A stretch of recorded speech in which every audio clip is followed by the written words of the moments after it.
Um, I think God has sent these challenges to test us. yes, to be better men. Uh, I just want to do a quick technology check. Actually, can you say something? I am saying something. I'm Yeah, constantly saying something. I yeah. actually have a lot of anxiety about quietness.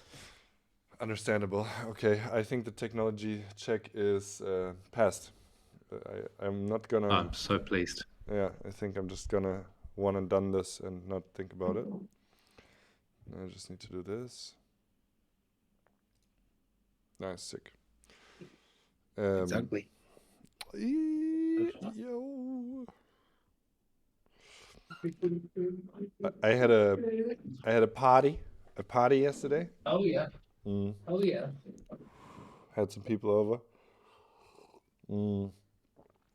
And I'm a bit hungover, and I was like, "Aha, I'm recording a Ooh. podcast today." Apparently, but I enjoyed the ad hoc kind of scheduling. It's like we should do this. Okay, we should do this, and then it's like, Anything worth doing is worth doing badly. ooh, fucking bangers. Yeah. So I don't know. How are you? Oh, have you hit record yet? I did actually, but this is the gray zone. Blooper reel. Blooper reel. Bloop. Um, so I'm a bit hungover. I don't know. How are you? How are you feeling? Are you ready for this? I'm ready for it. I'm uh, having some inner conflict about wanting to be in. I spend most of my time. We're in this amazing house in this amazing scenery, and I mostly just get to be relaxed and spacious. And I've got some work on, and the work is interesting. Um, but yeah, I'm like really grumpy about technology at the moment, and Mm, it's kind of like distracting. Um, like yesterday, I went for a walk with Roland for like 3 hours. mm, He's been staying with us for a bit, mm. and we just had a fucking epic conversation, and it was really good user experience. You know what I Yeah, mean? yeah, Like perfect high quality audio, no interruptions. You want a little break, you can look at the dog or like look at the olive trees. There's no fatigue, it's like it's not draining any energy out or anything like that. And then mm, I get on the computer, I'm like, you just froze for a second there, and I'm like, yeah, yeah, yeah. You as well, by the way. Yeah, mutual freeze. Yeah, yeah, yeah. I don't know. It's not the same. I've been enjoying a lot of like just headphone. Just call people on Telegram, walk mm, headphones. I do you think it has something to do with like the posture, like the sitting as well? Because I feel like a whole nother thing is going on when I'm walking just with my stupid little mm, AirPods in, and it's like it's a go. mm. Yeah, it could be part of it. I think it's also like, I'm pointing out these like very minor technical problems when it's actually more about my psychology and my um it's like I'm excited to be in the house with people that I care about. And it's a nice antidote to having all of this digital socializing. And the contrast is just really obvious to me at the moment of like, oh yeah, you can just have people around. And when you want to talk to someone, you talk to the people that are around and there's no annoying interference. Um, so it's more like an inverted way of me celebrating having nice people around than it is actually about complaining. Yeah, I like that. Yeah, fucking like that. It's been um, it's been a lifesaver for me to be able to talk to people like this. My favorite people are never, or historically, it seems to be changing, but have never been close. So I've been Skype maxing since 2010 or whatever. It's like, I don't know. How are you? I'm pretty good. Is, yes, how's your romance? It's great. Very happy. Yeah, That's really the only thing I care about, to be honest. yeah, same. It's gorgeous. She's gorgeous. I'm gorgeous. Right, We're right, gorgeous. right. Uh, We both partied last night, and she in her respective area, I in mine. She held on a bit longer than me. I think it was a 5-6 a.m. situation for her. It was like a 3 a.m. situation for me. Our age difference shows, and and Granddad. we called each other in the morning, lying in bed, and just recapped our parties: the good, the bad, also the ugly. Pretty cute, bro. I don't know. It's pretty cute. Life's pretty cute like that. That's really nice to hear. Mm. Yeah, doing very well. Do you want to like consciously enter podcast land? Do you want to make a switch, or should we just keep talking? Let's go. I really Okay. like my I like closing the gap between podcasts and real life. I like that. For me, all of this is publishable. I'm very happy. I'm like, we can Yeah. just talk. Um, Yeah. let's talk. And one What thing, about my personal brand, bro? bro, RichardDBartlett.com is this? It's actually richdecibels.com. See, look at me. No questions prepared. Bad links. Whew. I don't even know. Yeah, I like this too. Do you have like a timeout? I think calendar entry is like for 6 p.m. Do we just take that as a max and talk a bit shorter or that long? Or Yeah, I think you've got a 6:30 as well, right? I- As far as I remember yeah, from sneaking into your calendar. yeah. Yeah. And like my capacity for presence will start dropping around not long after an hour. Like it Good. does. You'll notice. Well, then we can keep it snappy, and we can see what else comes up. But so I think the thing that prompted this was that there's this question around about like as we open up with having people around you in real life, we know all these great people online. In our case, mostly on Twitter. People seem very lovely. It seems very hard to find people we find very lovely. It seems providential to somehow deepen our relationships with those people. And it seems like a good way to deepen relationships is to actually form mutual meaningful undertakings. Wow, I can't believe I'm able to say all this. I feel good. Okay, we can do this. And so a big question that's been around, I think, is how to do that. I think you are teaching this a bit through Microsolidarity, and I also have. So you're a good person to talk to about it. And I also have a personal question, and I would like to tell you this, so maybe that gives a bit more affordance to the chat. So I was talking to my homie Tim the other day, and I recently also got a bunch of my best friends who, as previously stated, are in all 4 directions of the sky, across the 7 oceans. Well, they're just in different places. And I've been working with them individually, and I have such great productive friendships with them because we have like productive dyads, right? And then I was like, well, I know, like, I can see the parallels in our lives, and we're all kind of these productive type artist types. Well, we should form a gang. We should be a thing. We should be together, and you are all my friends, and I know that you guys don't have any other gangs, so let me form our gang, you know? And then we got together on video call, and it wasn't the first time either, but the first time with this intention. But also without some sort of lighthouse in the distance that we're steering towards. It was just, hey, let's be together. I think we can be good for each other. And it was nice, and I feel like it had good effects, but I'm not sure if they get it yet. I was a bit frustrated. I'm like, guys, being together is great. Like, let's just, and we can find something to do together. And then Tim told me when I was ranting about this, he was like, no, Simon, I don't think that's how it works. You gotta go on a mission. You gotta make up something. You gotta say what the cause is. And so this is a big question for me. I'm not sure about it, and I'm sure many people are asking themselves these questions. So is that so? How well, this is the question. What do you think about all of that? Um think it's very good that you're experimenting. It's one of the most interesting questions for me. I guess there's like two questions that interest me. One is how do you create belonging in general, and then specifically, how do you create belonging that allows for a great diversity of like pluralism of different ways of thinking, and like, can we belong together and not all conform into one thing? That's one question that preoccupies me, and then the other one is about how do we create a life where I'm giving my productive energy to something that seems meaningful?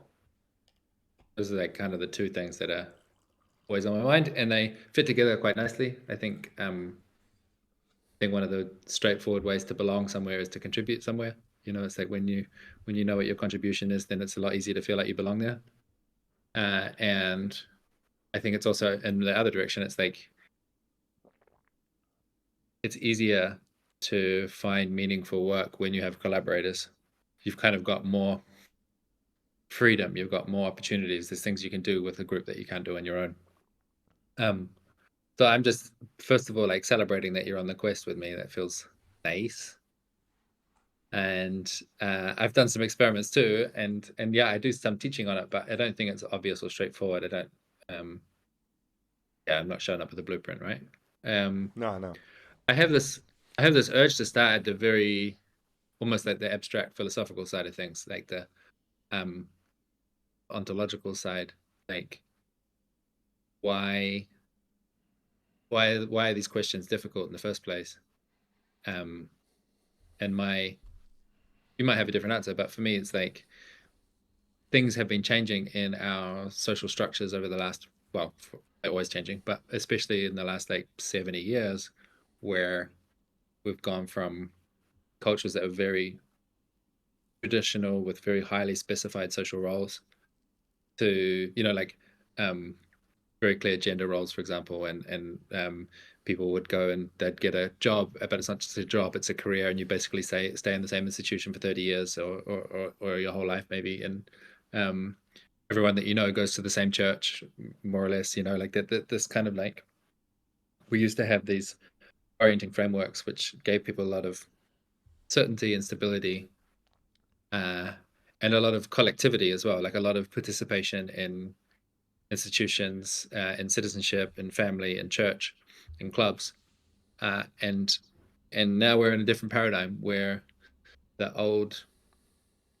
traditions have been shown to be inadequate for the contemporary reality that we're in, and everything's like being blown to pieces, and that process of blowing everything to pieces invites a whole lot of freedom and possibility and opportunity, and relieves a lot of oppressive constraints, and and in return you get all these like potentially overwhelming freedom, overwhelming paradox of choice, and like I'm choking on all the different possibilities for the different things I could be, the different things I could do, and it's not just that we're embracing all this freedom, it's also an atomized kind of freedom. It's like it's not just a path out of traditionalism into some kind of like pluralistic modernity, it's also out of collectivity into individualism, and like that to me is like the broad background context that we're in, is that we are physically mammals, but for at least the last century we've been trying to convince each other that we're not actually a social species, we're atomized individuals, and you can think about that you can rationally make any sense about a person by looking at that, like that the individual is the unit of analysis. Like it's more than 100 years that we've been doing that, but I think that's why questions of collaboration and mutuality and community building and collaboration and all that stuff, I think that's why it's hard. Is because you're swimming against the current. And so like when I'm like, oh, we've got this tactic, or you can try this technique or something, it's like, yeah, those things all help, but the solution, I think, is actually like mega scale philosophical, ontological. It's like we need new Yeah. religions, and then your collaboration will be a lot easier. Yeah, and I agree with everything. I think it's well laid out, and I just want to tack on to the end that this leaving on the note of, and now we're trying to be individualistic. Like you said, that's already been going on for 100 years, and it's actually we in this moment, in the moment of the question that I posed, in the moment of the desires that you have, are already on the other side of it, where it's like, and I'm reminded of spiral dynamics, of like kind of the orange layer, the individualist capitalist layer, and then the green layer, which is like, oh, but my environment. But then the interesting thing is like the yellow layer, which is beyond in the spiral dynamics model, beyond the threshold of like kind of, yeah, well, this will be debunked in another 100 years, but over the threshold of like the primitive left-right collective individual variance, but actually it's the first one that starts the integration process. And I think that's what we're trying to do with the questions that you're posing, that I'm posing, you and your org, or around yourself, and me also trying to, I don't know, have some sort of org social life, and of course also in my choice of freedom, the mix of the two, clearly, right? Without being too rigorous, without being too individualistic, without being too collectivistic, without being too rigorous. There's the question of, so yes, indeed, this freedom that we've, like, everything's blown up, that's a fact. That we have this new freedom, that's a fact. That's kind of a blessing and a curse at the same time. Okay, so how do we integrate? How do we shuffle it together? How do we bring the best of both or all worlds, of left and right, of up and down, of discipline and freedom? How do we bring all of that together? And those are these. Yeah, this is quite. And if you're talking religion, then you're even going one higher to like kind of a holistic. That's where the spiritual realm lives often. And so yeah, I always feel like I'm clawing much more on that. I guess so. Even though I think I've spent a good time kind of basking in the individualism, basking in the freedom, 5 years sabbatical, just like, but also to feel it, I think, what's the body feel of this happening? Like, how does this affect me? If I don't have to be in an organization, I don't have to, because I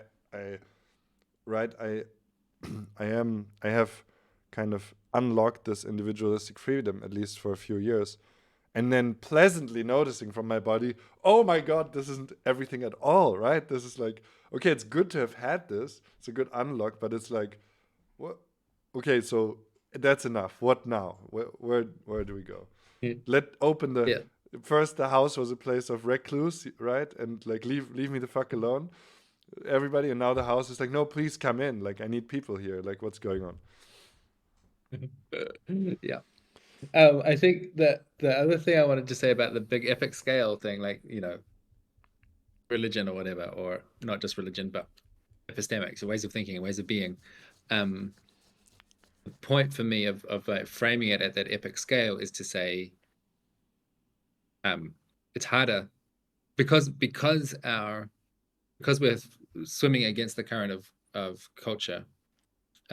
Things are harder than they should be, but also the payoffs are sweeter, because like you might just have a little collaboration with two friends on a contract. It's like a kind of a small mundane thing, but it's not just meeting you on this like tiny mundane practical need. It's also satisfying something at this much greater scale. So it's like the payoffs are fucking great. I think one of the images that's been on my mind a lot lately is so we got to this house in Spain a month ago, and 2 days after arriving here, this very skinny stray dog came running towards me. It's like, oh, this dog has adopted me. That's nice. And so I have been, and we as a group here have been like rehabilitating her and giving her a home and giving her some food and stuff. How great is that? I mean, that's That's a movie picture, right? Loving it. That's so great. Yeah. Yeah. She showed up on my birthday. It was like golden. Um, and dogs, like a lot of mammals, you can kind of see there are certain principles that are very obvious in a dog that then you can kind of like take the lesson and import it back and reevaluate how humans work, because humans are also mammals. And so like one example is she like basically has two modes. One mode is we're in the house and she's nearby. She's like within earshot of us, and she's kind of resting. And I guess she's in like guard dog mode. She's like kind of, oh, I defend the property and I'm on the lookout, and then I rest. And then her second mode is she's a hunter. She's I think she's probably been trained as a hunter, and she's definitely a hunting breed. And there's a lot of hunting dogs around here to hunt rabbits. And so like when we leave the perimeter of our property, she switches into hunting mode, and her whole personality changes, and she becomes this very like powerful. Like at home, she's like kind of skinny and non-threatening, and then when she's out in the world, she's like like kind of terrifying and awesome. And like every morning when I take her out for a walk, when we cross the threshold of the gate, which she could cross at any time, within 5 meters of the gate, there's a fig tree, and underneath the fig tree, there's a rabbit warren. And she gets so excited because she can just like go and hound all the rabbits, and she never catches a rabbit, but she always just like freaks them out. And she's got a specific bark she makes it when she's spotted a rabbit to like notify the hunters, hey, rabbit here, rabbit here. Anyway, she gets so excited when that happens, and she could do that whenever she wanted. She has the freedom to leave the property and go and mess with rabbits, but she'll only do it when her person is with her. It's like she goes through this like quite significant transformation of personality, and she needs me to be there to do that, or someone else to play my role. And it's like, for me, the perfect illustration of how I think each individual has this massive repertoire of different behaviors that you're capable of doing. Like she's capable of leaving the property and going hunting that rabbit's warren. But she basically won't unless she has the right social context. Like she needs the other members of the pack to like play their role, to permission her to play her role, so that the actual like she can't access that behavior on her own. And so I think that's kind of like what I'm trying to illustrate with people. It's like, yeah, you can spend all your time as an individual like pursuing personal development, or I've got these kind of goals, whatever. But like I'm trying to advocate for a kind of development, like a personal development process, which is really, how do I organize my social context so that my personal development happens spontaneously, so that like those kind of pro-social behaviors just emerge out of me effortlessly, where it's about designing your social relationships rather than doing all this inner work. I'm going to upgrade somehow. I'm going to improve myself. Like myself is going to improve myself. It doesn't make sense to me. But anyway, so all Even that's to say is like, if I may briefly say, even if you do that, you're gonna self-improve by reading or something, which is social. So just saying, I mean, it's not like you're actually yeah. or meditating, which is also tuning in with the wider world. So it's not done in isolation anyway. Just as a quick debunk. Yeah. And so I think the job of like, oh, I would like to be in more collaborative. I'd like my meaningful work to be collaborative. You know, I'd like to be sharing my livelihood, missions and challenges with other people. It's like, who do I need to have around me so that I can do that? I think that's kind of the question. And like, how do I design a social context? Like, what's the terms of that social context? So you were saying, I think you were saying, how explicit do I need to be about the mission? That's a big And question that I would love to discuss. Yeah. right. And I think like, I think that question is like a subset of the question of like, what is a social context and how do I design it? What levers do I have? You know, what can I pull on? So one obvious one is like, who's in and who's out. And I assume that's been your decision so far. Yeah. And then the next thing is like, okay, these people are in what? Like, what's the invitation? What have you told them? Well, the invitation or the observation is that these are the people that, amongst all the people that I've met in the last 5 years, and slightly beyond, but let's keep it to the last 5 years as like a measurement. These are the people that I ended up pursuing projects with, where I found this livelihood type, or things that are pointing at a potential livelihood. But mostly it was about unlocking creativity together, working in dyads with each of them on a separate project, on shared study, on with my philosopher friend Louis, on this Purpose of Gaming movie project with my filmmaker friend Paul, and with my musician and audio engineer friend Zevi on we used to have a band together. I mean, we're childhood friends, and but now he's like my podcast producer for the podcast that I make. Also some commercial ones that I make. Yeah. Yes, and also hello, exactly.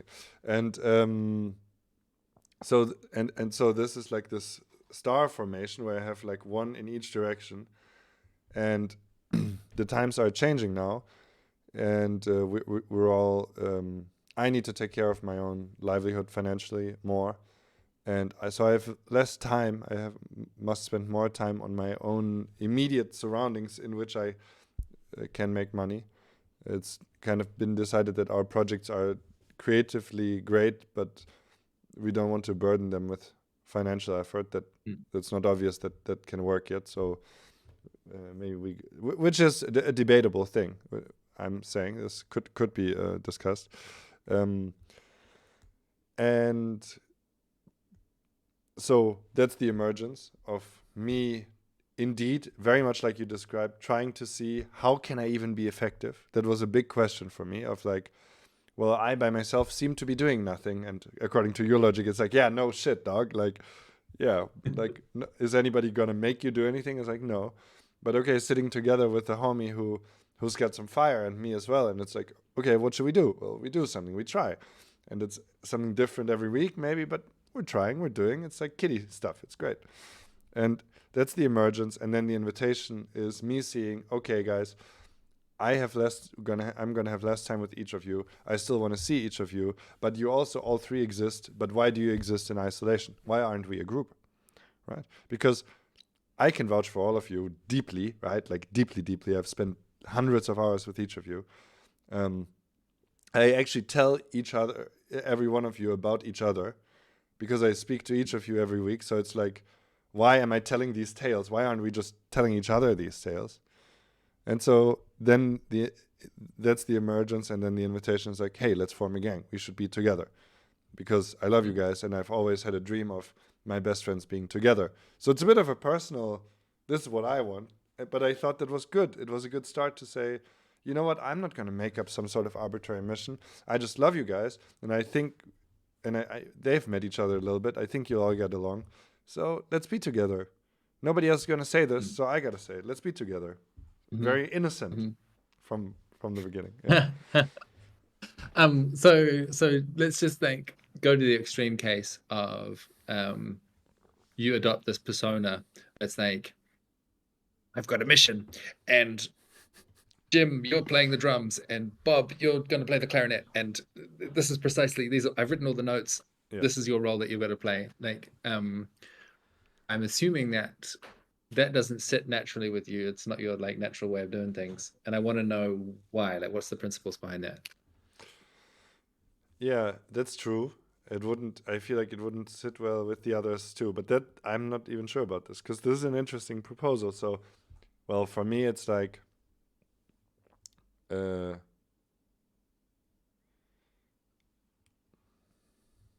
yeah, I think in these collaborations, we've all always done well to see. I don't have a good answer for that, actually, because I have a part of me is like that, like you described. I've mostly toned it down, because I always like emergence. I think it's a key word. I like emerging gameplay in video games. I like emerging life play in life, you know? And yeah, so but I think maybe one component is that I have very competent people around me, and they have strong wills, and I trust in a sort of divine, if we just look at each other, something will emerge, Mhm. right? If you and I look at each other, we'll make a stupid joke and talk about something interesting. And so I think that's the principle of divine emergence, divine creative emergence. I don't need to like, you know, go for you around. No, you're like these people that I want to work with are like all goated creatives. Like I don't need to tell you what to do. It would be more like Mm. a, hey, what do we want to aspire to, and how could we get there? It's more of a, okay, sorry, yeah. Yeah. Well, I'm just thinking, if the invitation was, "Hey, you guys are all in the same city, and I want to have dinner with you," um, that's a social context that everyone's familiar with, and so they know what game you're at. They understand the rules of the game. It's like, Mm-hmm. we're going to meet at a restaurant, we're going to meet at someone's house, Mm-hmm. and actually, depending on which of those it is, all these other expectations come along with it. Mm-hmm. You know, like if they come to your house and then at the end of the meal they like try and pay for their dinner, that would be disgusting and offensive. But if they didn't do that when you're at the restaurant, it would be disgusting and offensive. You know, so there's like culture equips us with all of these rules and roles, um, and we know how to play dinner. We know how to play. We're a band and we're writing songs and we play shows. We know how to play. Someone is the creative director and he's got a vision for us, and we all have to play a role. Um, and if you're asking me to play a different game, it's none of those ones. You're going to have to orient me to like, what are you asking? What is it? What do you see that I don't see? Or like, what can you imagine is possible? So like, there's feels like there's some level of explicitness that you need to give. Um, and I wonder what I think you've probably got a very intelligent and reasonable resistance to being too explicit. And I'm trying to feel like, what is it? Like, what would be missing if you just told people what to do? Yeah, well, one thing is that I haven't really thought about it. I mean, I genuinely don't have a. I have a genuine thing, which is like, let's play, um, let's play. We're all, um, like artists who want to make a living. I think that's like, and let's support each other and let's talk about our experience and let's share energies, right? And this is what is contained within. Let's be together. And I have explained that somewhat. And this is somewhat the mission right now. And I think Mm. it's not external, it's a bit group introspective, which to me makes sense. Even we're starting from Mm-hmm. dyads, and it's mostly about me right now, but I actually don't want it to be about me. I mean, I have a joy to find that I will always find if my friends get together, but it's not about me. Or it's like, no, I think Louis and Zebby, you guys should talk. And I think Paul and Zebby, you guys should talk. And I want to talk to Louis in front of all of you. And I want to, all these dynamics that are there, that I want them to emerge. Mm. Yeah, so, sorry, was that the answer to your question?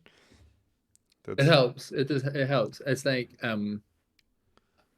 it really depends on what everyone's showing up with, like what culture they have, what experiences they've had in groups and stuff. You know, like um, some people have spent are really immersed in an individualistic way of doing things, and they've lived by themselves for the last 10 years, and they've never had to think about. And the other people live in communes, and like how they show up in a conversation is going to completely change mm, depending on that. And it's up to you, as the person who's like convening this group, to kind of start off the process of helping different places to like coalesce on some shared way of doing things. I think you've got like an initiator role. mm, Um, and I found that with some groups, it really helps to just start with some training wheels, you know, some like, here's some explicit, um, like here's an agenda, and here's a group process, here's a workshop, here's a structured flow that we're going to go through, and we're going to do it 3 times or 4 times or something. And then that might be enough to kind of like bootstrap. That's like the scaffolding that yeah, builds the house. And yeah, then once the house is built, you can get rid of the scaffolding. You don't right, need that explicit stuff anymore. You can just vibe with it and emerge, and you go with the flow, and you don't need to be like doing all of these artificial contrivances. So right. that could be like, there's a game called, we meet once a week and we take turns, and each week we focus on one person. We say like, what's going on with your work at the moment, and what's hard, what would you love support on, where do you need advice, like, and you just focus your attention on that person for an hour, and then next week we go to the next one. Like that, it can be as simple as that, but like some kind of orienting structure to bootstrap the process of emergence. Yeah, and I think that's where I'm having a bit of a gotcha moment, where it's like, yeah, that's like, that's something where I think yeah, you know what? This is interesting. So it's almost like I'm overestimating now these people, and I'm like assuming, yeah, but by laws of transitivity, you all know each other already. So just chill, It's like, and that's usually how I do my hosting a lot. It's like, yeah, I invited you all, so you're all safe and cool, and just like have fun, And that works mostly. And I think the parties that I've hosted at my house have been a success that way, because there's enough invitation here to sit and to chill, and there's a plentiful kitchen, and you can exist there, and you'll find like that's how I love my house parties. I don't want no fucking game that tells me what to do. No, I want to. We're playing Monopoly. Yeah. Well, if that's the deal, yeah, but no, and all these social games I often perceive as a bit fake, and so on, and but that's not the same for everyone. And I'm also quite used to a bunch of like weird social situations, like the Jess and Microsolidarity and Rich and the like camps, And it's very like emerging gameplay. You're like Minecraft, you're just dropped in and just like, just do whatever, bro. Like, just vibe, bro. And just vibe, bro, is like a crazy invitation, right? That's hard as fuck. Like, and people love some rules, And so I think that's where I'm like feeling a bit gotten, where it's like, oh yeah, no. Even my best friends, who I know I can vibe with like crazy, in this new constellation, are like somebody different. They're this group in these one-on-one things. We're like big figures. We high resolution. We know each other. This group is a whole new game, and we're like kind of small figures, and we need to like have scaffolding to grow. Right? That's what you're saying, and I think you're right. Yeah. So I think I can allow myself and enable the people that I want to be together with or I can allow myself to set up a few more rules and like more intentions, because I'm doing this anyway. Otherwise we won't meet if I don't say. So I can also make some rules and say, yeah, look, we're going to do this a bit, and I think it's going to be good. Just trust me, Like, and I think that's where the spending social capital comes in, right? That's what you can say, right? Just trust me. No, this is going to be good. Come on, guys. Like, let's go. And to enable them to also see what's going to be good about it.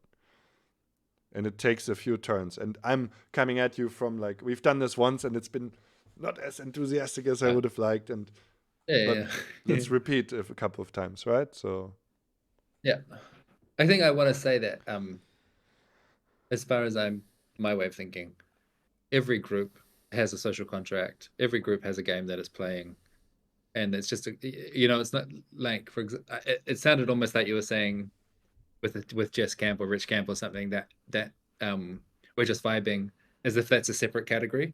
But I'm like, no, that's just another option of like different games you can play. Some games are more explicit, some games are more coherent. What I would say about the just vibing process is, or like your house parties, it's a very nice time, and it does build social fabric. Like, people do get to know each other and they relax and they form connections, but the group itself doesn't produce anything. And the best you can kind of hope for at a house party collectively is like maybe everyone will clean the house together or something, or everyone will participate in cooking the meal, or like, that's cool, but it's not gonna launch a company or like guarantee your livelihood or something. And so like, if you want to have more ambitious outcomes, you're probably going to need to experiment with more formalized structures to get there. You just, it's like, if you want to build a skyscraper, you're going to put more effort into the foundations, Interesting, yeah. Hey, so I want to see what you think about this. So about the past summer, the summer of 23. Classic song, right? Summer of 23. Oh, please. Dun, dun, dun, dun, dun, dun, dun. It's been a good one, I think, for many people. Yeah. If we and I would love to connect to the scene in that way a bit, you know, that we find ourselves in. And one of the mimetic structures, one of the games that apparently we've been playing. I talked a lot to Roland about this and um, some other people that I hung out with, was like this reliving of the adolescence. And there's a whole thing I could get into, but just to go bottom line first, um, when we're talking house parties, when we're talking, I want my homies to be together, then I'm not 32. I'm like half that. I'm like 16, Yeah. 17, 18, 19. Yeah, like max 25, right? It's like a student-y age range thing. I'm like, man, I've got a pad, I've got a crib. You guys come by. And that's it. I don't want to build no skyscraper. I just want to have some fun. And there's a very youthful thing going on that I'm still trying to repeat that wasn't afforded to me. And I think that's also like previously. And now I've given myself the resources to do that and to be like that. And I've even grasped the courage to say, no, I want to act like this romantically and or sexually, or I want to act like this socially and as a host, hospitably. And this is I look back to Simon at 22, and it's like barely like perceivable that I would have been like this. And I think many people that we are in contact with or connected to have a similar kind of situation, don't you think? Where somehow like there's a bit of a stolen childhood, or like you didn't have the social skills available due to various forms of neurodivergence or whatnot. Yeah, I think that's a very common pattern in the Twitter crowd, especially that like they're kids that kind of jumped ahead in certain developmental stages.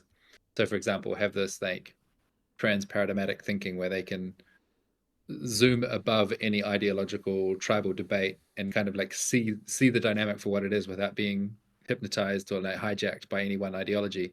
Like that's a very advanced kind of cognitive capacity.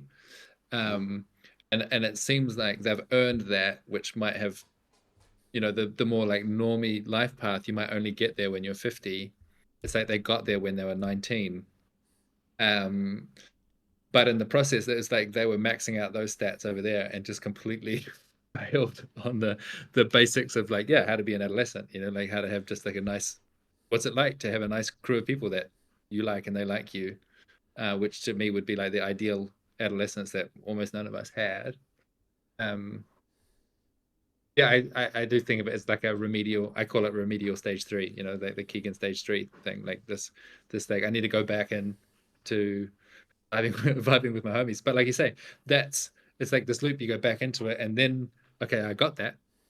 I got the belonging, I got the nice sense of connection. And now what? Like, because that's not the end of as soon as you start to taste that, you're like, oh, this is really delicious.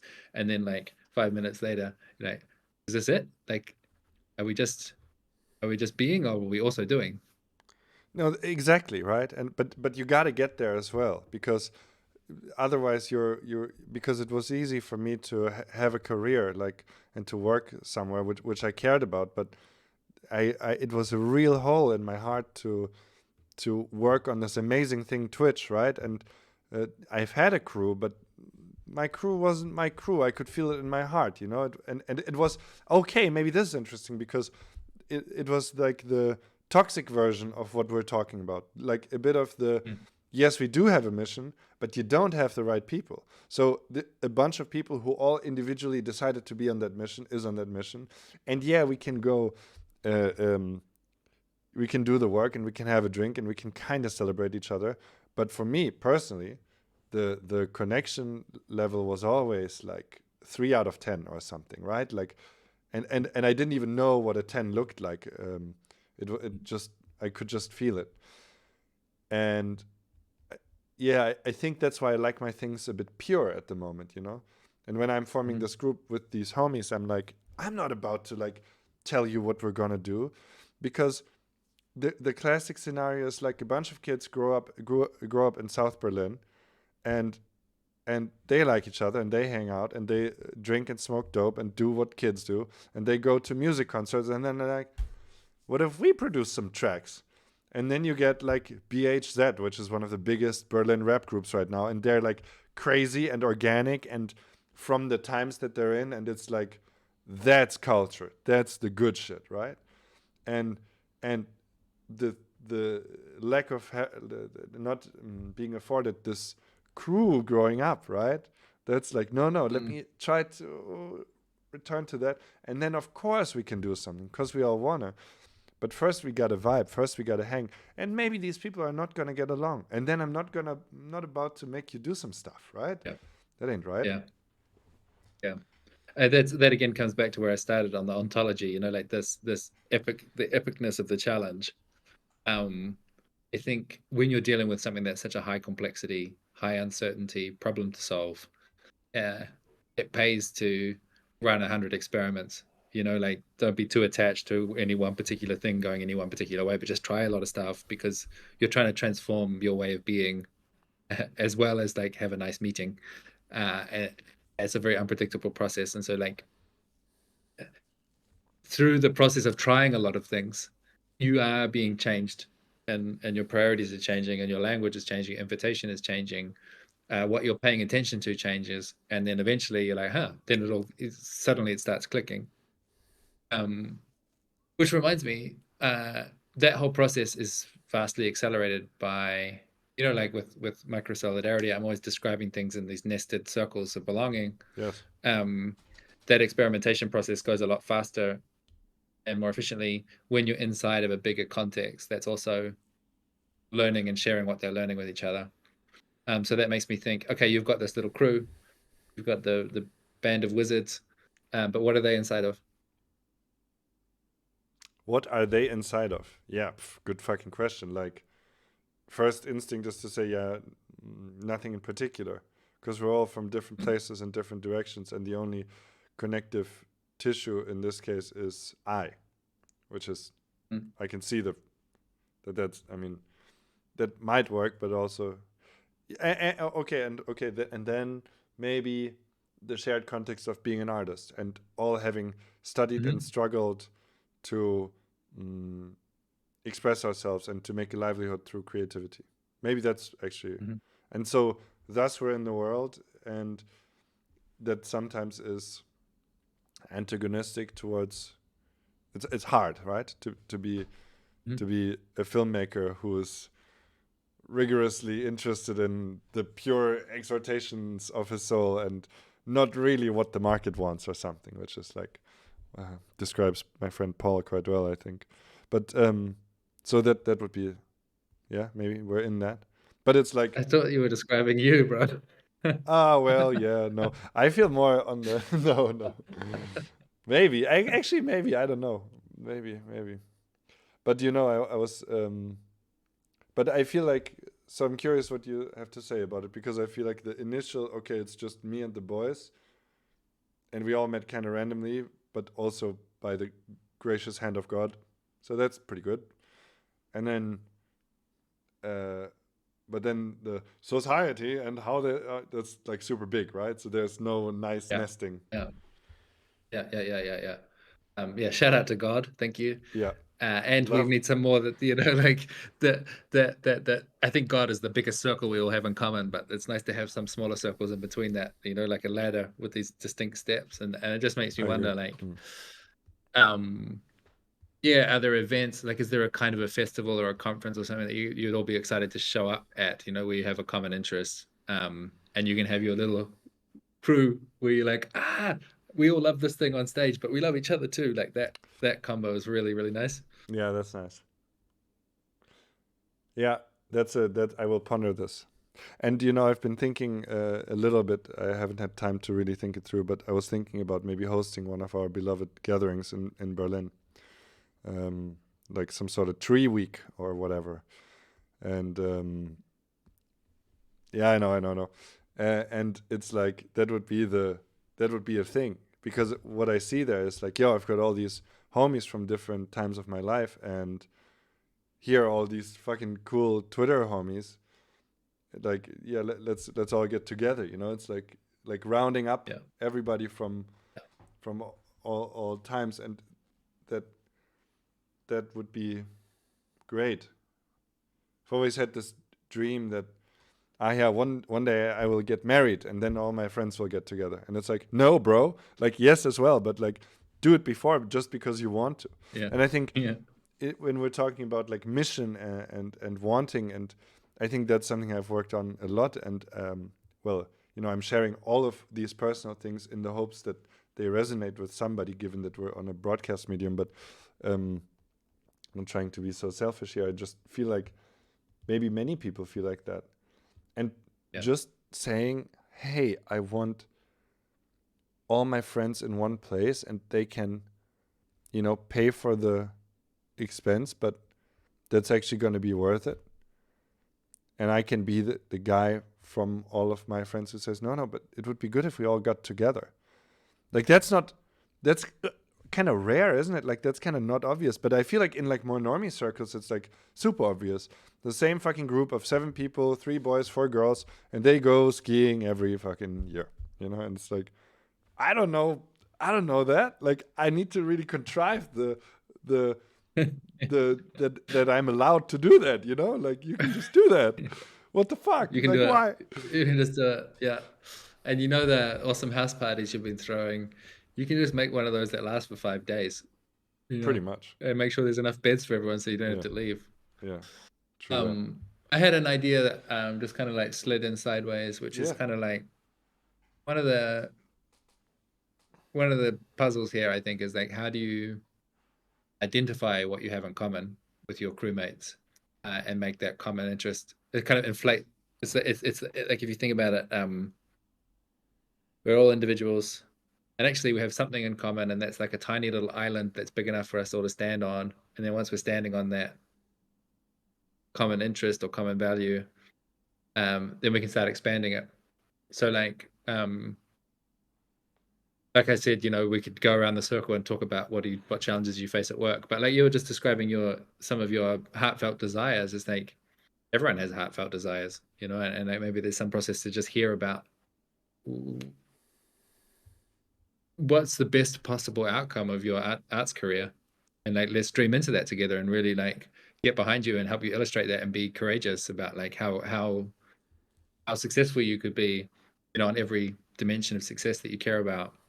And it could be questions like that, which essentially you're still addressing an individual. You're not saying we're going to work together to produce this outcome, but we are at least. It seems inevitable to me, if you could identify a question that everyone would be excited to answer, it sort of naturally lends itself to like, oh, maybe we should do something about that, you know? Right.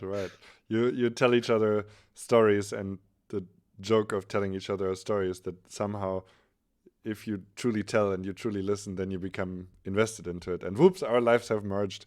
How did that happen? Whoops. That's the natural thing. That sounds great. That's a great idea. Yeah. Yeah. I feel like with you, it's a game of like, you're averse to being too contrived. It's like we Very have to much. have something that's like just enough preparation and forethought that it's like, yeah, this is going to be a fun activity. This is a good bit that I can propose, but not so much that you're like being a control freak and trying to constrain what could emerge. It's absolutely true, and I think I've looked to you a lot this year. Seeing you at, I think, at Jazz Camp, I first like was kind of, oh, you can just like propose a bit. Like, could I just have all of your attention for a moment to XYZ? And it's like, I'm like, wait, the people love it? It's like, what is that about? Like, really, I mean, really, right? And that's why I see a good reason to talk to you about this, because you're, for me, a master of, yeah, like a good bit, proposing a good bit. And I think there's a great art to it. And I Yeah. absolutely have aversions to it. And this is a great place for me to grow, to be like, hey guys, what about this, you know? And I feel like I swear, since we met and spent more time at jazz camp, I could see my gaze being like upon those nice bits that you have, and and being like, oh, let me get some of that. Just harvesting a little bit. So yeah, I thank you for that, because I think you're spot on. It's so important to have that. I think now that I think about it, there might be something that we have in common, which is I think the way that the bits go well is if I'm not grasping too much in the proposal. If it's like, hey guys, can I have your attention for a second? I got this thing. What do you think? And people know they can be like, yeah, nah, and that I'm not going to be butthurt about it, or like, Yeah. like, and I think that's, you've already got that. You've Yeah. already got that kind of impartiality, this willingness to let things fall how they fall, and like, Yeah. so you've already got loads of that, and so you're naturally predisposed that your bits, I think, are going to land really well with people. Right, yeah, because I've kind of practiced the hard fought, right? Because of course I always wanted stuff, but then I somehow got into the school of, just don't want it. Just, it's easier if you just don't want it, if you just let it, and that's a very yin approach, and it works to a degree, but it doesn't stand alone. And yes, indeed, I've kind of min-maxed that, but now it's time to bring back in no, but actually I do want something, and actually I better propose it. But if it's not, no biggie, I can feel that. And I think many people have many of those things where they like also to secure themselves from hurt or the rejection, right? That you're like, or whatever, or either you go really hard and you just make things happen, you control, or you go really easy on it. But yeah, I always believe in somewhat the middle, or a nice balanced approach. So you're flexible, you're nimble, you can move fast with that. Yeah. And do you feel like you had recently, like we talked a bit about it, the thing of bringing in more the kind of, well, maybe I don't have to grasp so hard for the bit, or? So there's been a specific context of running a gathering here in the house and putting constraining the boundary of like what I'm taking responsibility for. So I chose the venue, the time, made sure everyone has food and a bed. And this is what I got from Jess. And from Jess Camp, she just said, I'm looking after, has everyone got enough to eat, a place to sleep, a place to wash? It's kind of it. Like that from her perspective, she's like, if I just look after that, that is enough of a contribution. That was quite jarring for me, because I would usually do that. Plus, I don't want anyone to feel left out. I want everyone to like have a chance to find great collaborators. I want this, I want this, I want this, all these nice things. But having all of those aspirations like also comes with a tendency towards being controlling, or being like paranoid about things not going well, and then actually making things go more poorly because I'm so paranoid, and like there's all this extra stuff. And so the last event, I just basically tried to pull a Jess and just say, I'm taking responsibility for some basic material constraints, and then whatever happens, it's up to all of you. And that felt great. It felt really good. It felt much less sad. It was a lighter load for me to carry, that I could just, Jess told me, because I said, yeah, but what about when someone's like really having a hard time and they're not really meshing with the group or something? She's like, you let them suffer. I said, oh yeah. I mean, I'm letting everyone suffer all the time. Like, I don't know how my neighbor is feeling right now. It's not my responsibility, It's like, and so like just kind of inhabiting that reality of like, oh, it's not actually my responsibility. Took pressure off me and created all these opportunities for everyone else to also like take care of each other, because I'm not in there like taking care of everything and before you get a chance, like cleaning up every last cup before you even have a chance to think about like, oh, maybe I'd like to do some dishes. It's like just leaving a little bit of stuff laying around so that people can pick up and contribute. It's really good. I had my own personal really the only difficult things about the gathering were me having to confront my own fear that might have a bad time and tell stories about me that undermines my reputation or like the way that I want to be seen. That someone might say it was really fucking lame or miserable, and I'm gonna go on the internet and say that, and then I'm gonna how evil and terrible that would be if someone thought that about me, and I had to go through that a little bit, but it's actually fine, you know. It's like, yeah, some people are gonna have a bad time, and some people are gonna tell people they had a bad time, and probably some people had a bad time at every event that I loved. So that's just part of the recipe, you know, like every possible configuration of design elements that I can put in. You know, either I put too much structure and people are like, oh, it's oppressive, or I put not enough structure and people are like, oh, it's so inefficient. We could have, okay. It's like, there's no way to design a thing that satisfies everyone. So giving up on this idea that everyone should be satisfied is very liberating because it's coming closer to reality. You know, it's just like this is the way things are going to be. So just embrace it.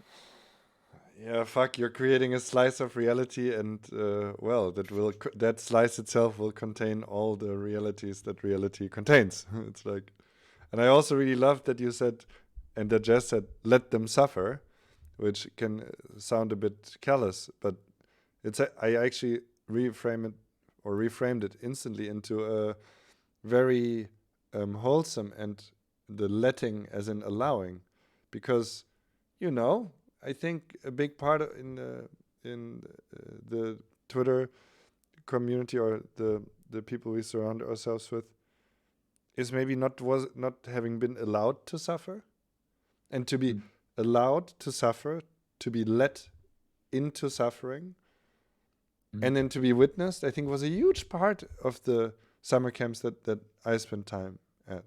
It's like, yeah, people are having a bad time, and there's like four other people who are like, hey, it's gonna be fine. But nobody's like, hey, stop that, or hey, go away. It's like, no, you're here and you're suffering, and we're gonna let you suffer. And so you're creating a safe slice of reality which will contain suffering, and it needs to contain suffering. Some people, I think, go there to suffer and to see what happens, and to actually see that then there are people who are like, pick them up. And it's like, it's amazing. Yeah. I should also say that I did, I stipulated, you know, at the start of the event, if anyone's having a really hard time, I want to know about it. I mean, like actually, I think the way I framed it was, if you're suffering, talk to somebody, and if you don't have anyone to talk to me. You know, so I'm sort of like at the backstop there. Of course. And I know that there were some specific characters who were like very proactively reaching out and caring for people that were going through their experience or whatever. So it's like, yeah, it's suffering in a bigger context of love and acceptance that makes the suffering developmental, you know, instead of just experiencing pain and not really getting anything as a result. And the thing is, like, experiencing pain is forward. It's the kind of meta suffering it's the like resistance to suffering is like really where the pain is, you know, like this like actually being afraid, it's not that big a deal, but being afraid to feel fear, that's a mind fuck, you know, like that really like that will really twist and keep you stuck for days. And so yeah, by my like more hands-off approach, I am modeling something like it's okay. It doesn't need to be immediately dealt with. Like, you can be with it. I can be with it. When you need something, there'll be someone available. Don't resist, you know, like just let it flow.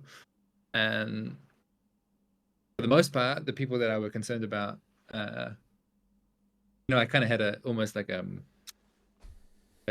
countdown timer going. I can see this person is not really gelling or something like that, or they don't feel fully at ease or whatever. I'm going to leave it today. And maybe tomorrow afternoon, if they're still feeling really out of place, I'll go and put some more attention there. And it was just like almost everyone that I played that game with in my head, they found their way. You know, it's like, you don't need me. This is it's kind of bizarre even to make that to adopt that role for myself and say like, I'm going to be that, like, you know, I'm treating myself like I'm the the best friend as a service or something, or like like I'm always going to be there for everyone's going to never feel bad. I don't know, like this weird contract that I enrolled myself into. Yeah, congrats for terminating that one. that's really good. Goodbye. Oh man. Yeah, great to hear. You know, Oh. uh-huh. my my brain did a thing. Would you like to share? It's like one of those things where my brain invented its own segue, but it went through a wormhole, and it's not the thing I want to say has got no relation to the thing I last said. Um,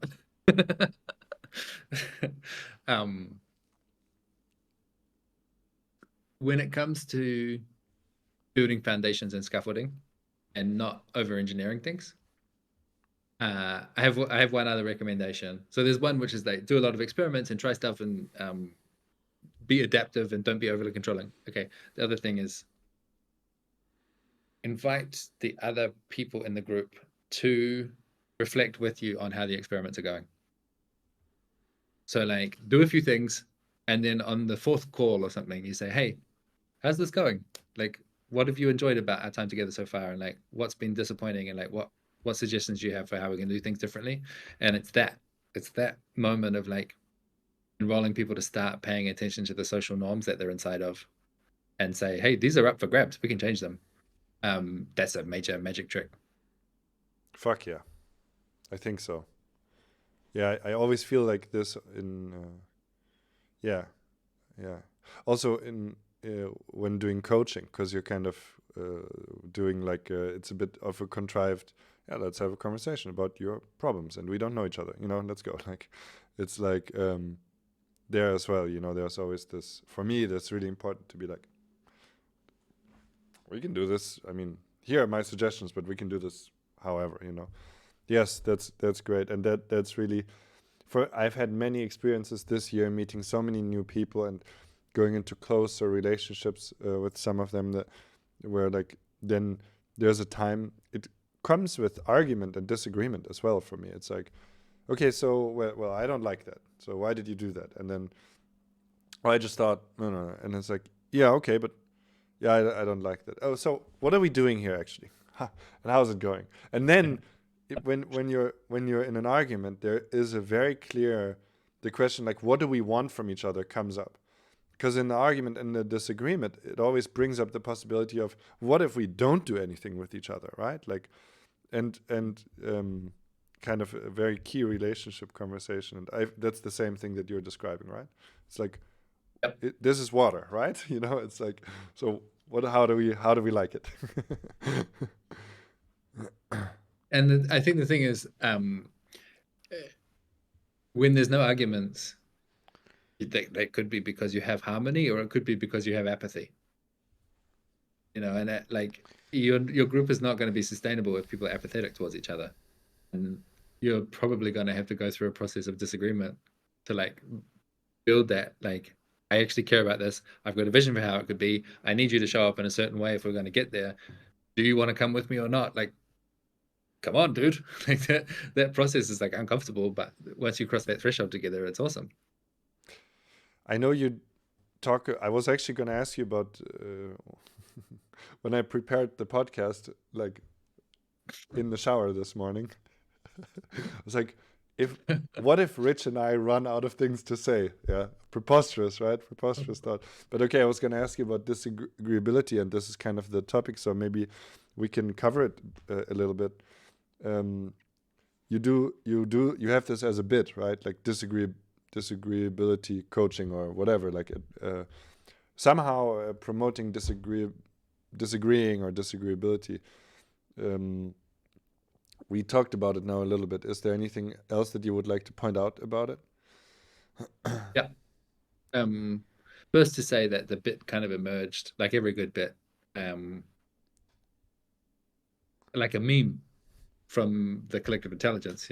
People were talking about it. There was a moment where there was an argument on Twitter, and I think it was QC said, we should have much more of this kind of thing. There should be much more of people saying, I think your ideology sucks and I love you. Yeah. That because otherwise you just tolerate all of this nonsense, and internally you're saying that's nonsense, but externally you're like, everyone is so smart and nice, and it inhibits our learning process. It like keeps our collective intelligence like really dumb, and so this like constructive disagreement is a really nice thing to have in the group. So anyway, we're talking about this, and I got named a few times as someone who disagrees well, and so then I said, well, I can offer a disagreeability coaching. I don't know what that means, but we can figure it out together. And a lot of it was basically people who tend towards making peace, people pleasing, not treading on anyone else's toes, like just have that kind of personality type of, I'm very considerate about other people's experience, and I will always prioritize everyone else, even at the expense of my own needs. There's a lot of people that showed up for those kind of conversations, and so I was just reflecting with them on, I mean, how shitty it is to not stand up for yourself, and let's design some strategies about how you can build a kind of like measured program of learning to like extend out of your comfort zone and into progressively more courageous ways of owning your own voice, your own perspective, your own needs, your own desires. So that was really gratifying to be able to help people through that process. And the I think the main kind of pattern that emerged between all of the different conversations I had, it seems to center on this kind of peculiar kind of skill, which is, how do I modify the terms of a relationship once it's underway? Because when you meet someone for the first time, it's like you pretty rapidly, the terms of the relationship kind of click like Lego pieces. Like, okay, oh, we're going to be lovers. That's awesome. Or whatever. Or like, we joke around a lot. Or like, you're my science friend. Or, you know, just like click. And then inevitably, once you stay in relationship with someone, it's only a matter of time before the conflict comes in. Like we were just saying, like, you let me down. I have unmet expectations. And then the ability to say, hey, this is not quite working. Would you be willing to modify in this way and that way? Because that's what I need if we're going to keep the relationship going. Like once you've got that skill, like the quality of your life just improves so much, because you're not just like treating people as static objects and looking for compatibility. It's like everyone has a potential that you can find a satisfying connection with them.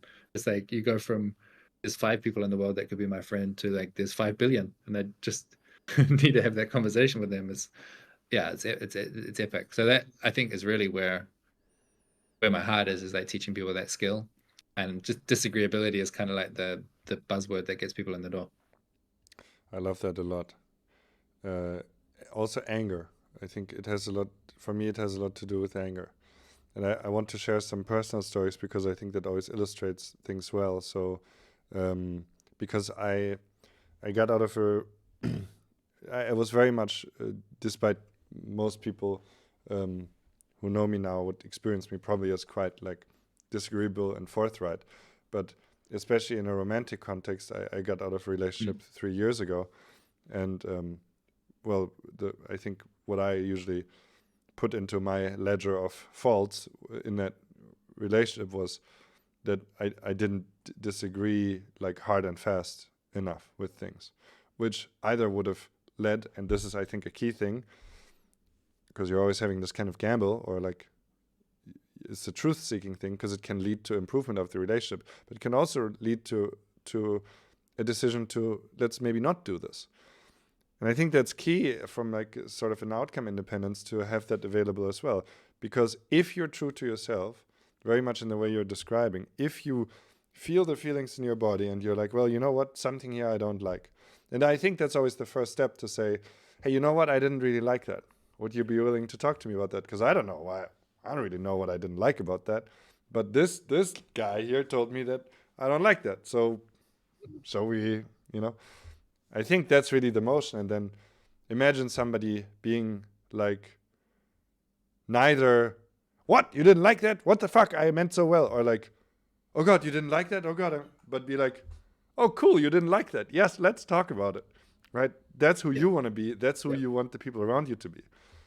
And it's not always sunshine and roses. Nobody likes to have this rejection of I didn't like that.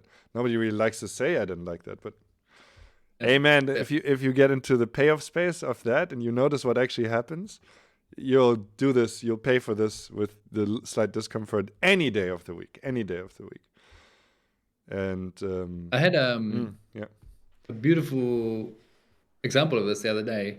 So, like you're saying, I've got two friends, and they met each other, and there's Roland, who you know, and then there's Julio, who you don't. And Julio's very he's a political activist, like he's got this kind of clear understanding about how the world should be different, and he loves talking about it. And the two of them are having a conversation, and at one point Roland was just like, hey, he gave him a few signals, and then he's like, hey, I don't want to talk about this. I don't want to have this. I'm not enjoying this conversation. Classic Roland move. I love it. And Julio did not miss a beat and was just like, okay, we'll talk about something else, and just took the conversation in a new direction and didn't lose face, wasn't upset, just was like, oh, that's cool. Let's talk about just effortless. And it was, for me, I was just like, this is why I'm friends with both these people, Yeah. That's great. Yeah. And for me, and I think many people probably have experienced that, it's like this getting out of this relationship and being like, holy shit, I have I want to try to put a number on it, but it feels like countless instances of where I should have been very angry, but I didn't get angry for fear of destroying what we have or something. But you actually have to destroy what you have all the time. If it's good, it will just remorph itself like this, like Terminator, like Quicksilver Terminator. Okay, so now we get all the way back around to the original where I started, where I was talking about belonging. The reason you don't stand up for yourself is because you fear you're going to be abandoned. Yeah. And it's okay to be abandoned by one relationship if you know you've got this other context where people will still have your back and still care for you. But if you put all of your hopes on this one relationship, you don't want to risk it. And so that's another reason why I'm interested in creating these contexts where people feel belonging, because then they have more courage to go into a relationship and be able to negotiate as an adult and say, I'm not up for this. And actually, this is a deal breaker. You either change your behavior or I'm out. Exactly. And you can't do that if you feel like being out feels the same as dying. It feels the same as I'm going to have no support in my life. Exactly. Yeah. And I think that also translates to all relationships, to job relationships. This is the classic thing. You got to have options so you can negotiate. And this is very basic. And negotiation is just what results from disagreement. You have no negotiation without agreement, without disagreement. If you're always in agreement, you won't negotiate. You're just but you have to. The world is made out of disagreement. And well, for me, I noticed that this is 3 years ago, but somatically, I basically was taught, and again, I read this all the time on Twitter as well, that I was taught that anger bad. You can't have it. And I think this is, as far as I can see now, universal, generational problem. Because I don't know exactly what happened, maybe you know, but something must have happened where many people were hilariously unequipped to deal with anger. I don't know if this from the previous generation a sense of man gets angry, violence emerges. And I feel like there was definitely something like that in my previous relationship, because I know that with her parents there was some domestic violence problems, but in the past, but also yeah, maybe that's just and so I think I made this YouTube video the other day, the Yin Men, where I mean, and we literally talked about this. I mean, you're organizing a sort of retreat, and the premise is that it's not about you or what you want. The premise is that you're holding and a gathering pot kind of for a bunch of people. So that's a core yin motion. And there are just some token yangs in there to keep things orderly and safe, right? And I think that's also a key masculinity thing to to know within yourself. and anger is sort of a very forward-facing yang, masculine, if you will, motion. That does not equate violence, neither verbal nor physical, from a man or a woman. That you can just say, "Hey, look, like this makes me angry. I don't like this." You know, and you get heated, and you let the heat dissipate through, well, your mouth essentially and your words, and you're saying, "Hey, look, no, sorry, not like that." And I think, I mean, just kind of piecing this together, but I think that I remember feeling like, no, you know, I can't do this. I will hurt somebody. I don't trust the other side of it. Yeah. I will kill myself essentially with it. And so, yeah, I've been really blessed to live with my brother for 1.5 years, Lucas, and well, between us, there's no question of like there will be no breakup. We can't have that, right? So we and well, it was a bit. I was leaning on him to learn to get angry, and I got angry with him a lot because he's 10 years younger and in my space and annoys the fuck out of me, of course. But we emerged both so much more grown from this, of having many arguments, and then learning, I think, to have the argument. And I think the key thing is to mend at the end. And you need rituals for that. You need to know what it looks like. That are we good? Yes, we're good, you know? And that can take, well, it should probably take within a day. I think that's where the trope comes from, like, don't go to bed angry. Can happen, but the thing of, and it's all physical, bro. Like, it's all somatic as well. You gotta, it rises up in you like a fire, the anger, and then and that's disagreement. I don't see the difference really. And then you kind of spit it out, and you try to like do it so you're not actually hurting somebody. And I know somatically, like, I literally know when I can feel it in my neck and on the back of my skull. When the devil's kind of sitting in my neck, I have a tingle, and then I know what I'm gonna say now is gonna hurt. I can reliably feel that, bro. I don't know if you know this, but this is a crazy thing. And then I know that tells me, like, now maybe slow down, you know. And so don't say that, maybe, because now you're going over. You're like in overdrive. The engine is running too hot. And there's also the thing of when you're like angry and maybe feeling a bit possessed, and because you're like really you're fighting for your life, right? There's another thing that I call like, I would call it like I'm in my shadow right now or something. But then there's a thing where I'm always still there, and I'm still jolly stupid Simon.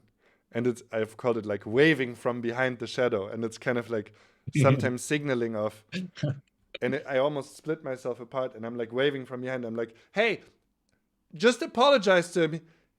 He's going to calm down. He needs 3.5 minutes. But if you say sorry now, and I say something like this, kind of like this type of shit, it's possible, right? You can split, you can do all sorts of wacko shit.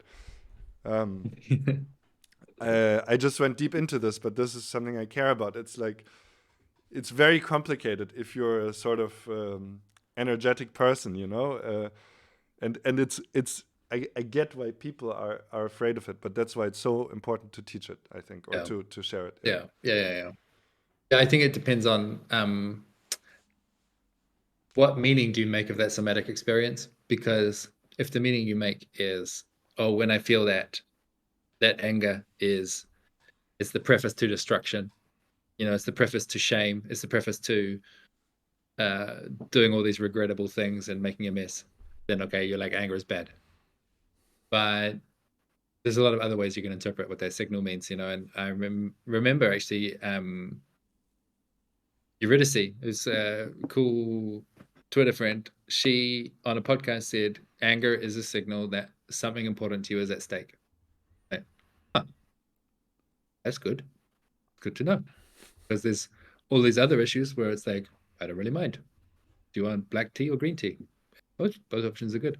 But if suddenly I'm feeling this like, it's because actually it really matters. and there's a threat to something that I hold dear, and it's important to listen to that signal. And if I don't listen to that signal, I'm going to be in a world of misery and resentment. Like I need to protect the things that are important to me, and that can be a collaborative process. It can be I'm really upset because this is important to me, and I need you to acknowledge that and show up for me in a certain way. And people are like, oh, thank you for telling me. Do you have any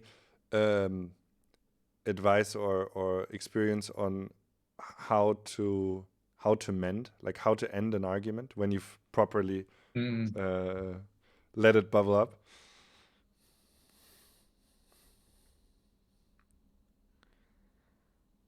I mean, I really buy the thing of don't go to sleep on an argument, like it's very rare that I would go to sleep with an argument, and I always regret it a lot because it seems like it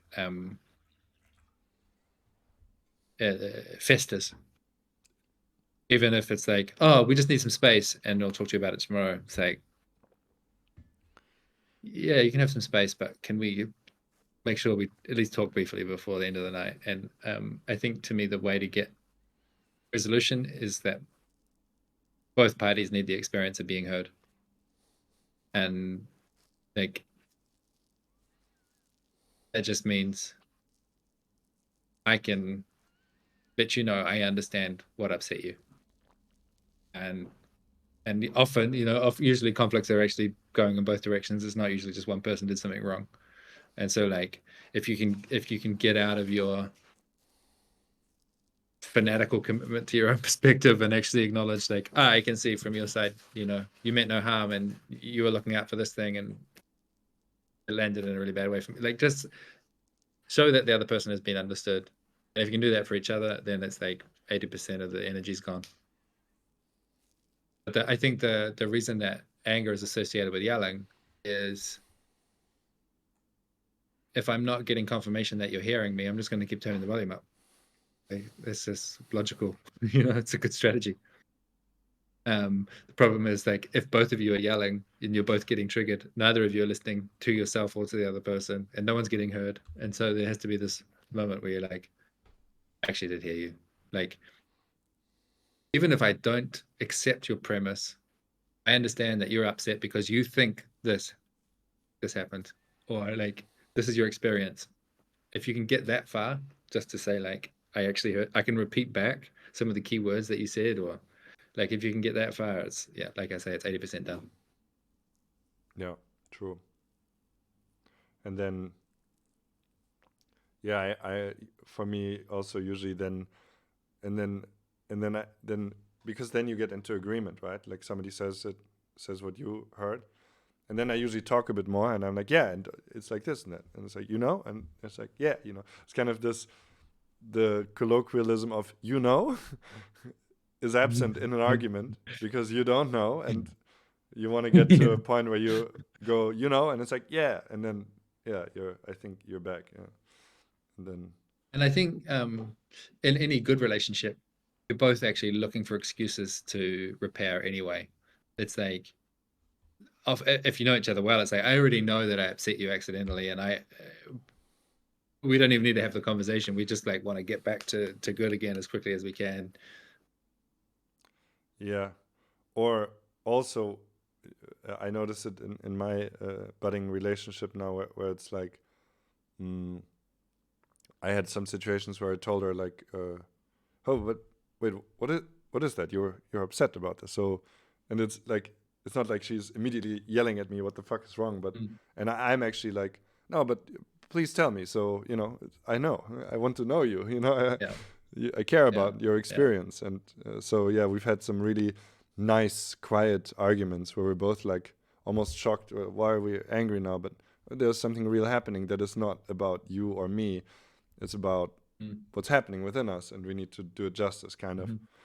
And then like a quiet argument of both being kind of hurt, but like very much not at each other. I've been blessed with that a little bit. And then there you see kind of a true character of an argument.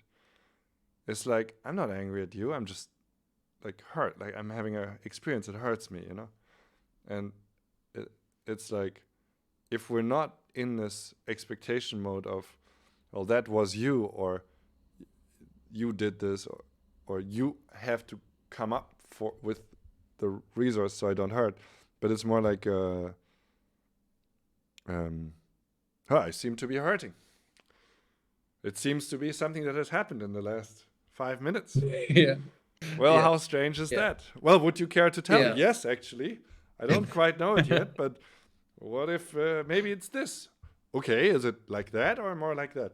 Yeah, more like that. And then wow, that's a good argument, right? You're like truly not yelling at each other. You're like explicitly Yeah. like helping Yeah.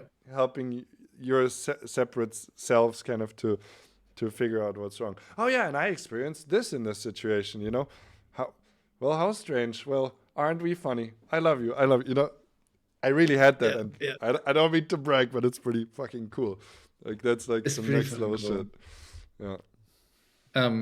When you said separate self, it brought to mind, actually, there's a couple of rituals that I have with Nati because we've known each other for a long time, right? So like if you're into BDSM, you have a safe word. And it's like, oh, when you say this, it's like suddenly we've switched context, and Yeah. we have kind of safe words, and it's not about kink. It's just like it's kind of like reminding you of a conclusion that we've already made. So like one of them is, if one of us will go like this. this this is a reference to a comic. I don't know if you've seen it. It goes around Twitter sometimes, and it's each of these 5 fingers is like it's got a little face on it, and there's a bubble, so you can't see that it's a hand, and all you see are these little things. And the comic is like the universe pretending to be individuals. Right, It's like and below it is this guy single under the cosmic. earth. Yeah, Yeah. he's saying, Yeah. we got this. Yeah. And it's a reminder, like, you're not a separate self. You're not a separate. Like, I can see you're like really alarmed right now, but like, or like Nice. what is that film where they have that joke about this is the blanket and this is the blanket, this is the blanket? It's like how everything is connected to everything else, essentially, is the punchline. And we have these like little reminders to each other, like, hey, in our more mature selves, we have access to a bigger perspective that can see the thing that's bigger than our separateness. And to have that baked into a relationship where you can kind of reference it as a joke almost, and like, yeah, it's very nice to have that efficiency baked in. It's like a track record that you build over years that I can't just tell you about that and now we've got it. We actually have to go through the process of building that trust together. Yes, and I'm having a gestury motion to also say the opposite of this, because that is great, but also often when you're angry, you're like a child, and you do not actually, despite you don't have it available, and you're like, I'm dying, and then I think it's almost, and that I think this is really great. I really don't mean to discount it at all. I've just been having so much good experience of just having the argument and just talking it out, and my feeling is that, like with my brother at least, I mean, it's becoming much less, because we found it, I don't know how it's in a long-term well-running relationship yet. I have yet to experience that, but I feel like I will. And let me ask you this. Is it working even when you're really upset, to have like, I would be like, well, fuck that stupid meme, I'm upset, like, don't try to appeal to my higher self. I'm 5 years old, asshole, like, let me talk it out and give me a fucking hug, and don't talk back to me, like that's just me sometimes. I don't know.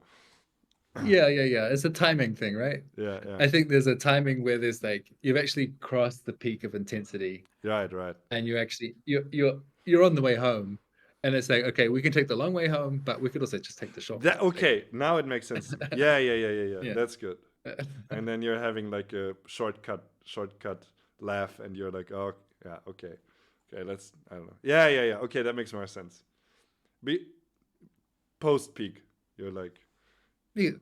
It's not like at the heap of your madness, you're like, it's like yeah. No, there's a certain art form to that. Oh. I was gonna say there's another ritual, which is starting to happen outside right now, which is, so instead of, because there's some things where you wait till things are bad and then you do then you have your process, It's like, oh, we're in an argument. What's my strategy for getting out of an argument successfully or well or something?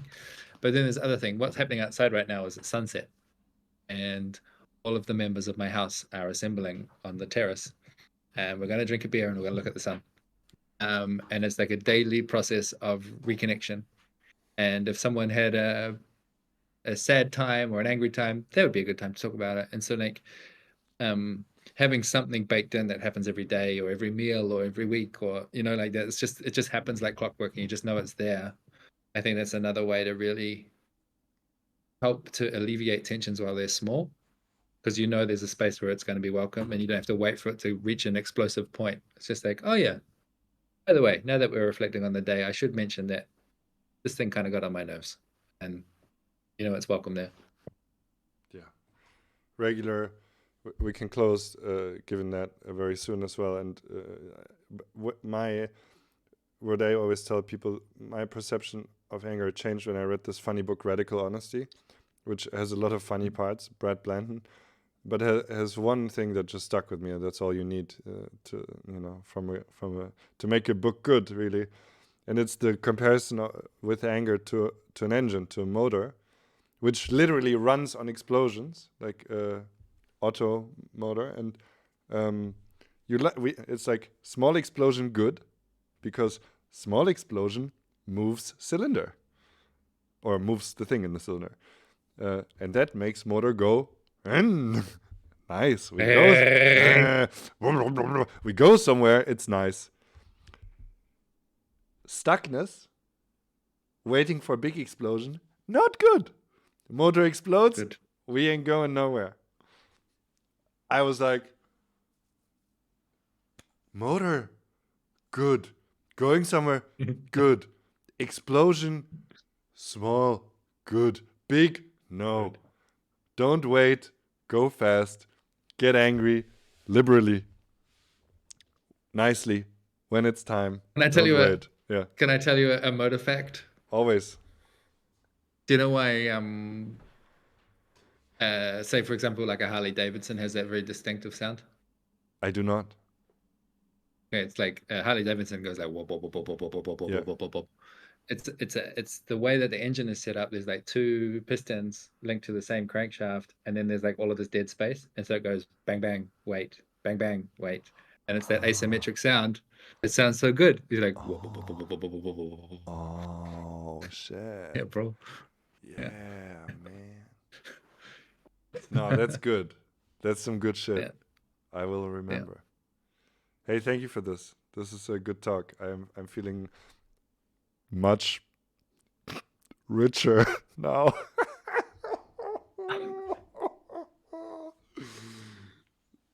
Bro. Doesn't even work. That's just an accessory. Oh, you've got your nice little you've got your laced up. That's the thing. Yeah, I was making a hipster move. I was like, yeah, that's very good. It's my fashionable. From you on the style department. I'm glad you noticed, because it was my fashionable moment. I was like, I'm in a hoodie and in jogging pants, but if I'm on camera, I'm gonna make a little bow. Yeah, bro. My last words to you. Thank you for this. I feel like I'm learning a lot from you, and I would hope that what we talk about can help somebody else that's not you and me. And appreciate seeing all the homies develop. And I appreciate you. Happening. Yeah, it's always good. Nice house. And doggy dog. We're gonna close with the nature's blessing. Oh yeah. Just. Oh my god, it's so good. Shout out. And just one more shout out to God. Yeah, always. Oh my god. Yeah. Oh yeah. What's good? Yeah. Nice. Yeah. That's nice. Yeah. So from our family to yours. Yes. Many blessings. Many blessings. Love you, buddy. Love you too. See you very soon. See you. Very nice. Richard Bartlett, everybody. What a legend. What a hero. Thanks for listening. See you soon.